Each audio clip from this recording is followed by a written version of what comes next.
I'm Chioma Vic-Chukwuemeka, now the news in full. We begin in security, where the operatives of the Nigeria Civil Security and Civil Defense Corps Anambra State Command have arrested two suspected members of a tricycle snatching syndicate notorious for dispossessing operators and mass passengers of their belongings. The state NSCDC commandant Olatunde Mako confirmed the arrest at the command headquarters in Oka on Wednesday, that's today, stating that the suspects were apprehended yesterday, Tuesday, after allegedly snatching a tricycle at Araba, Umuzocha in Oka.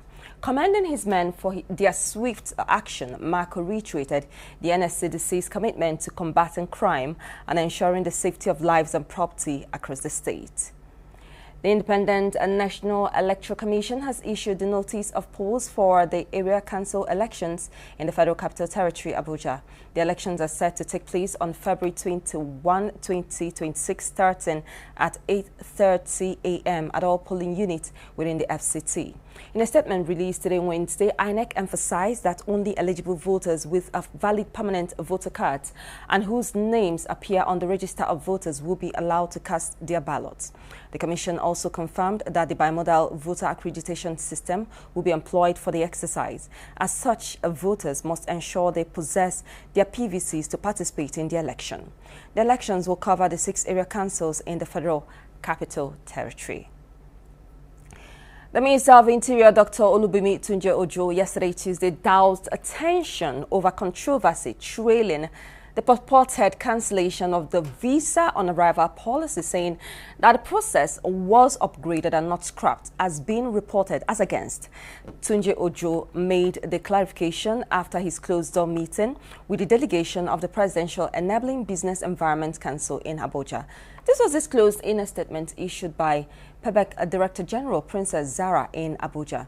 Zara explained that the meeting aimed to address concerns and clarify the government's stance on the VOA initiative. She also said the development was in line with PEBEC's efforts to simplify procedures and reduce bureaucratic constraints to doing business in Nigeria. Move right now to education, where the Joint Admissions and Matriculation Board on Tuesday yesterday said that the registration period for the 2025 Unified Tertiary Matriculation Examination, which began on February 3, will conclude on March 8, 2025. JAMB ruled out an extension of the registration period, saying, and I quote, "This deadline has been communicated in all advertisements and the official calendar for the 2025 UTME exercise." This came as it disclosed that over 1.5 million candidates have successfully registered. In light of this, JAMB strongly encouraged candidates to complete their registration as soon as possible, adhering to the established timeline for the 2025 UTME.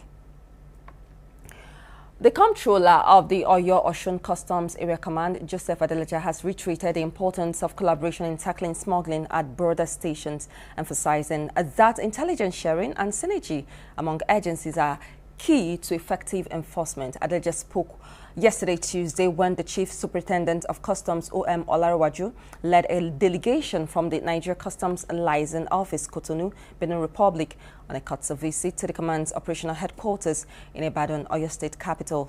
In his welcome address, Adelaja acknowledged the significance of the liaison office in strengthening cross-border relations, stressing that the visit aligns with the policy trust of the Comptroller General of Customs, B.A. Deniyi, which is anchored on collaboration, consolidation, and innovation. These were contained in a statement issued on Tuesday by the Oyo-Osun Command's Assistant Superintendent of Customs 2 and Public Relations Officer Abdul Malik Akintola, and made available to newsmen in Ibadan. Speaking further, Adelaja assured the delegation of the command's full support in facilitating their duties and encouraged them to extend a similar cooperation by enhancing intelligence sharing. The Academic Staff Union of Universities yesterday, Tuesday, warned against the proposed withdrawal of the education tax to the Tertiary Education Trust Fund that's contained in the tax reform bills currently undergoing public hearing at the National Assembly. The president of the union, Professor Emmanuel Shodeke, said the scrapping of that fund could lead to the collapse of tertiary education in the country. He stated this while delivering a memorandum on the tax reform bills during his appearance at the public hearing organized by the Senate Committee on Finance. According to him, ASU is against the proposed abrogation of education tax, saying that it poses serious threats to the survival of TED Fund and urged the National Assembly to protect the fund. 4 traders at Oborgu Bridgehead Market in Onitsha, Anambra State have dragged the National Agency for Food and Drug Administration and Control, Standard Organization of Nigeria, the NAFDAC Zonal Director Southeast, Dr. Martins Iluyomode, and the Anambra State Commandant of the Nigeria Security and Civil Defense Corps to a Federal High Court sitting in Awka over unlawful interference in their fundamental human rights. The 4 traders applicants are Mr. Peter Okala, Alhaji Yunusa Tanko, Professor Samuel Anidike, and CC Emeron, who are also members of the United Nigeria Group. They have, through their counsel, Chibike Nwabeze Esquire, prayed to the court for some reliefs against the defendants, insisting that not all the traders in the market are dealing in counterfeit drugs as claimed by the agency. The relief sought in suit number PHC/AWK/CS/40/2025 include an order of the court restraining the respondents, their agents, officers, operatives, and workers from further breaking into the applicants' shops at Oborgu Bridgehead Market in their absence without a valid court order and search warrant, as confiscating their goods and carting them to an unknown destination. They also prayed to the court for 50 million naira against the respondent as exemplary damages and another 50 million naira as general damages against the respondent as a result of the actions of the respondents. Before heading to the court, the group had called a press conference over the sudden invasion and selling of the market without prior notice by NAFDAC, describing the action as barbaric and a denial of fundamental rights of the citizen. Still on Oborgu Market, Anambra State House of Assembly has called on the Director General, National Agency for Food, Drug Administration and Control, Professor Mojishola Adeye, and the Southeast Zonal Director, Dr. Martins Iluyomode, to expedite actions on the ongoing inspection and verification at Drug Market Oborgu, Onitsha, and reopen the market.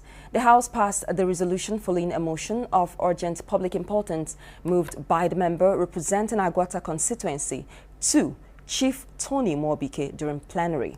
He lamented that over 21 days closure of the market, the said market has put over 10,000 traders, apprentices, family members, and other dependents who rely on the market for their daily livelihood and sustenance in absolute danger. Speaker of the House, Right Honorable Somto Chukwudeze, noted that for the past few weeks, there have been numerous calls and concerns regarding the market closure, emphasizing that the manner in which the verification exercise is being conducted is causing undue hardship to the constituents.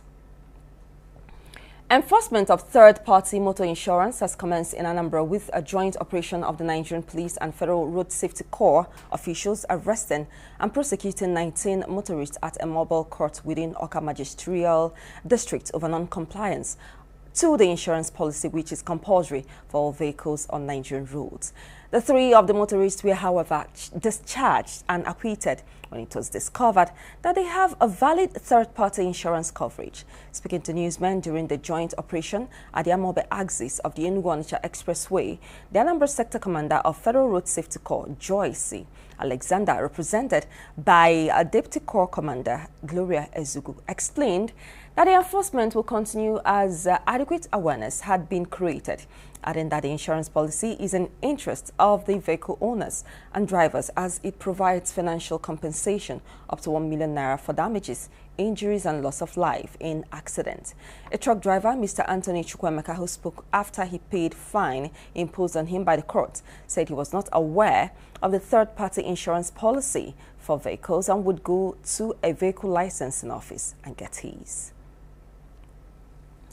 The Secretary General of the Organization of the Petroleum Exporting Countries, Mr. Haitham Al-Ghayez, has tasked Africa to unlock its proven oil of over 120 billion barrels. Al-Ghayez made this known while delivering a keynote address titled Driving Cross-Continental Investment, Scaling Africa's Energy Frontier at the ongoing Nigeria International Energy Summit 2025 in Abuja, Nigeria, yesterday, Tuesday. The 8th edition of the Energy Summit, which opened on Monday and ends tomorrow Thursday, has Bridging Continent, connecting investors with Africa's energy potential as a theme. He also said that Africa, with around 18 trillion standard cubic meters of natural gas, was a testament of the continent's crucial role in the global energy landscape.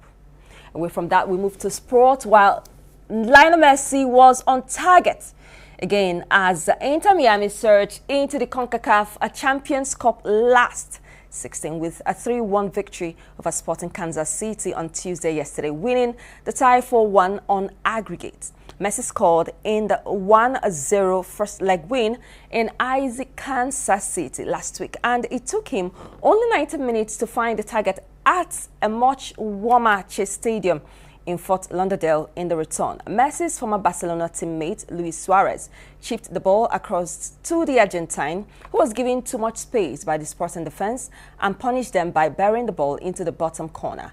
Miami doubled the advantage in the first minute of first half stoppage time when Messi sent Jordi Alba down the left, and Spinat's low cross was turned in from a close range by Tadio Allende. Miami will face Jamaican club Cavalier, the Caribbean Cup champions, in the next round, with the first leg to be played in Florida in the first week of March. Well, that's it on News Hour this hour. A quick reminder of our top stories. We told you that operatives of the Nigeria Security and Civil Defense Corps and Anambra State Command have arrested two suspected members of a tricycle snatching syndicate, notorious for dispossessing operators and passengers of their belongings. The Secretary General of the Organization of the Petroleum Exporting Countries, Mr. Haitham Al-Ghaiz, has tasked Africa to unlock its proven oil of over 120 billion barrels. And in sports, we told you that Lionel Messi was on target again as Inter Miami surged into the CONCACAF Champions Cup last 16 with a 3-1 victory over Sporting Kansas City on Tuesday, winning the tie 4-1 on aggregate. Well, that's it on News Hour this hour on TV Sapienza. My name is Chioma Vic-Chukwuemeka. Thanks for watching.